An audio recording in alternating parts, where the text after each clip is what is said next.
Hello friends, hi. మామిడికాయ పచ్చడి వేడి వేడి అన్నంలో వేసుకొని తింటే చాలా బాగుంటుంది. పచ్చడి అయితే నిన్ననే పెట్టినాం.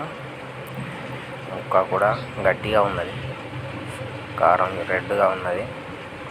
వేడి వేడి అన్నం, ఆవకాయ పచ్చడి చాలా బాగుంటుంది ఫ్రెండ్స్. మీలో ఎవరికైనా ఆవకాయ పచ్చడి వేడి వేడి అన్నం టేస్ట్ తెలియకపోతే ఒకసారి ట్రై చేయండి ఫ్రెండ్స్, చాలా బాగుంటుంది.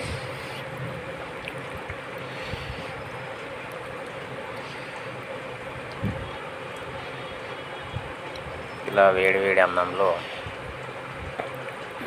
ఆవకాయ కలుపుకొని ముక్క చూడండి ఫ్రెండ్స్, ముక్క నిన్న పెట్టింది పచ్చడి, గట్టిగా ఉన్నది ముక్క కూడా. Okay friends, thank you.